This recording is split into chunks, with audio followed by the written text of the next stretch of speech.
Good evening, everybody. Welcome to our lesson on rhetoric. So by now you have watched the Rhetoric for Kids video as a prelude to our discussion about rhetoric and the three forms of rhetoric, how we persuade people to do what we want them to do, think or feel. So first things first, when you think of rhetoric, think of the word persuasion. Anytime you see rhetoric, think persuasion, because that's what rhetoric is. It is persuasion. It is how we persuade people to do what we want them to do, think what we want them to think, and feel what we want them to feel. You've likely heard the form of the word when we say rhetorical, especially when we say rhetorical question. And a rhetorical question is a question that's not meant to be answered, but asking the rhetorical question in itself is meant to make that person that you're talking to, make your audience rethink what they were already thinking. My favorite examples of these is when I see a parent who has a teenager, and the parent asks the teenager something like, "What do you think, I'm stupid?" Now, that question is not meant to be answered, even though the teenager wants to be like, "Yeah, you know, I see it all the time, and it's hilarious." That question is not meant to be answered. The asking of the question is meant to change that teenager's mind and make them rethink thinking that the adult is stupid, So rhetoric, rhetorical, is meant to persuade, to make people think or feel or do what you want them to think, feel, and do. So let's get to the ways that we persuade people to do things. So we have the three standard ways, which are called the rhetorical appeals.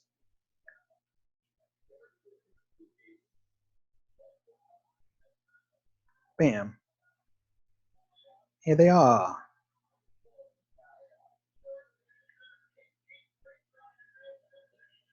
The rhetorical appeals. Logos, pathos, ethos.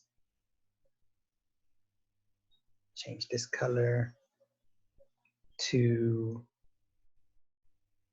orange. Orange peely. I think it's like yellow orange. Anyway, so the rhetorical appeals, logos, pathos, and ethos. These are the ways that we persuade people to do, think, or feel what we want them to do, think, or feel. These have been studied since Socrates' times.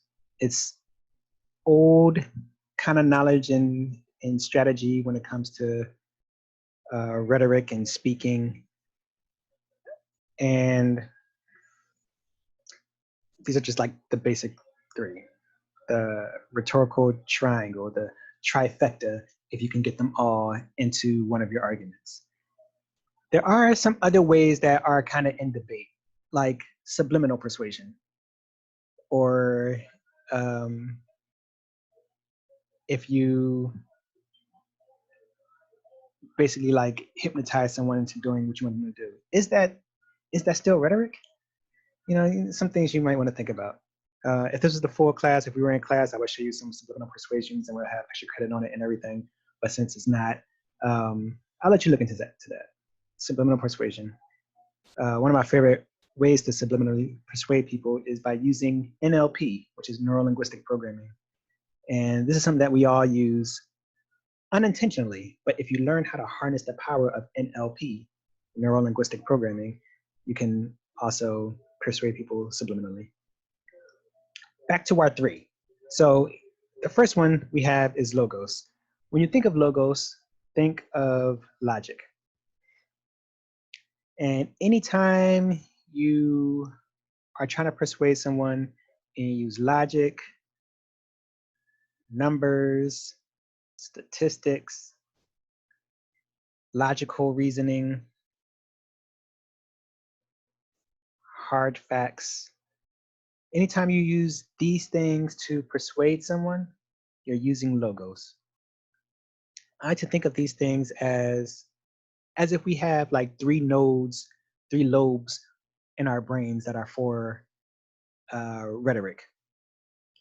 And some people's certain lobes are, stronger than other lobes. So, for instance, if your logos lobe is stronger than your pathos and ethos lobe, then someone would need to get you with logic, numbers, and statistics in order to persuade you to do something. Like a car commercial. Car commercials use logos for the bulk of their ad campaigns.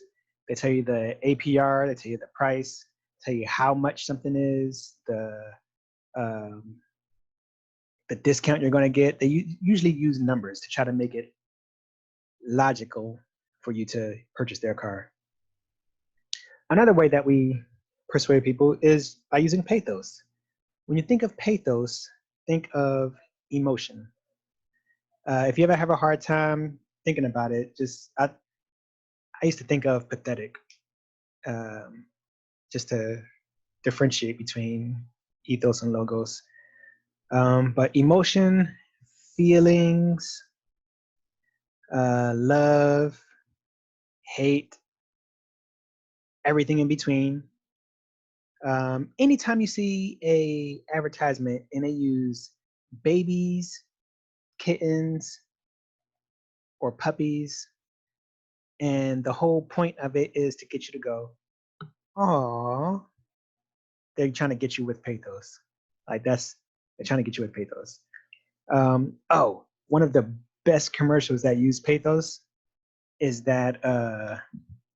that it's that commercial where they have these puppies and kittens, and they're trying to rescue them and try to get you to donate, but they play this sad music and they show all these puppies and kittens who are like chained up outside in the cold.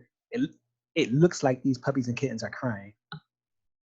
They like that is a ingenious commercial, um, to tug at your emotional heartstrings to get you to do what they want you to do. They want you to donate.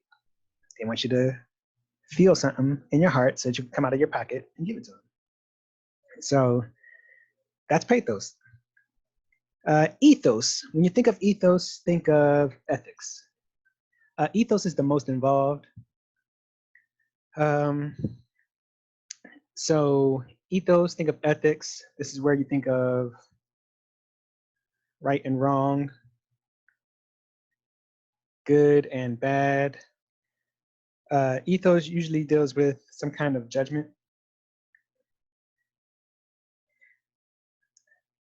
Also, ethos deals with character.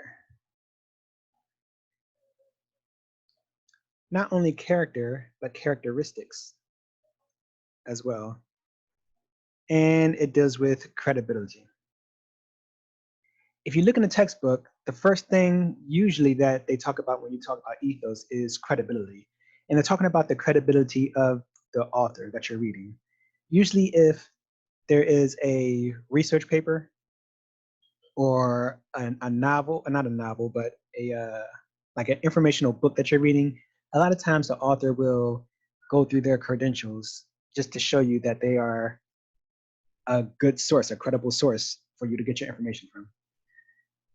Um, when it comes to character, if I wanted you to believe in something that I say and take the word for it, you might not just take it just because I said it. But if I tell you that uh, Oprah Winfrey believes this too, then I'm using her character to help to give you this truth so that you believe it, so that you think, do, or feel what I want you to think, do, or feel. Characteristics. Characteristics, if you go to describe something and you use the characteristics of that thing to help to point out what it is or how good it is or how bad it is or whatever, um, that are following their ethos. Right and wrong, good and bad, these are judgments. As soon as you say something is right, as soon as you say something is wrong, as soon as you say it's good, as soon as you say it's bad, as soon as you put a judgment on it, you're using ethos. And also in here is morality. I should put this right up in here. Morality. Right, wrong, good, and bad. Let's see. All right, so these are the rhetorical appeals. When you see an advertisement, one of the goals of good ads is to get the trifecta of the rhetorical appeals in there. They want to hit you with the logic, hit you with the emotions, and hit you with some ethos. Let's see. Car commercials do tend to do this too.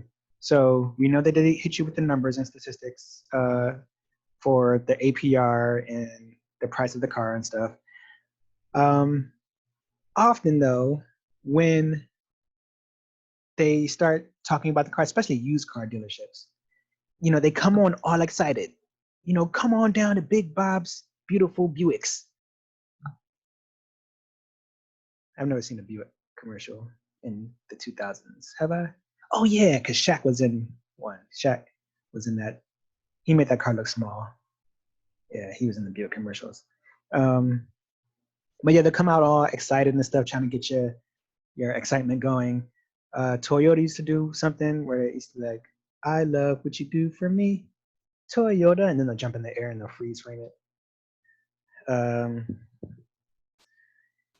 And then when it comes down to ethos, they will try to show that they are the best in the city or the best in town. They have the best rating anywhere, and that shows their credibility. Let's see. So for your papers in our final paper, for our final, you're going to create a 5-paragraph essay. I suggest that you use the same topic as you did for your critical essay. And each body paragraph is going to focus on logos on a rhetorical appeal. So you have 1 paragraph for logos, 1 paragraph for pathos, 1 paragraph for ethos. The important part in this paper, listen. The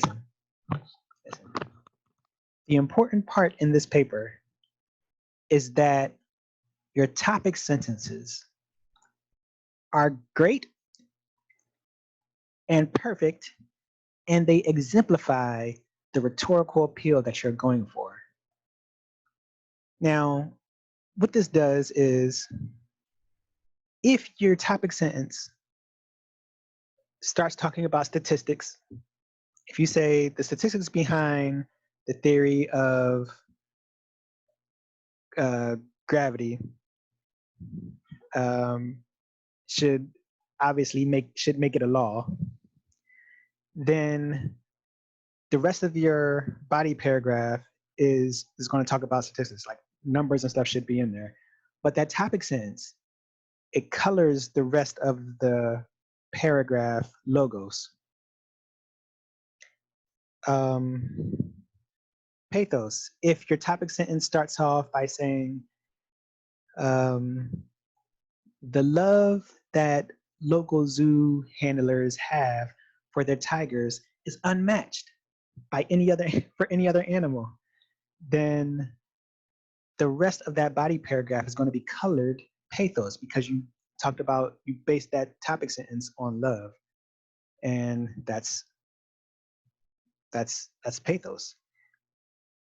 If you, for your ethos body paragraph, for your topic sentence, if you say the ethics behind keeping wild cats, wild felines in zoos is dubious and should be banned, then because you based it on ethics and you made a judgment, then the rest of that paragraph is going to be colored ethos. even if you have a little bit of logos or pathos in that paragraph, your topic sentence is what's going to it makes our minds look for the ethos in that paragraph. It makes our minds look for the what the topic sentence calls out. It's kind of like if I'm wearing a yellow shirt and I decided to put on like little yellow earrings on. The earrings will like you'll see the earrings. I forgot what we call that. Well, the yellow in the earrings it'll like draw them out. Like if someone has green eyes and they wear green that day, you'll definitely like their eyes will pop. Like you'll see the green in their eyes because the rest of what they're wearing calls it out. And it's like the rest of what they're wearing is the topic sentence. And the green eyes are just details. Yep. So I'll put up the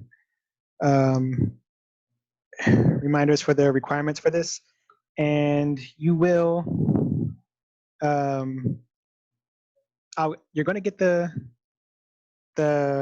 rough draft points automatically, but your job will be to create a 5-paragraph essay, ethos, pathos, and logos.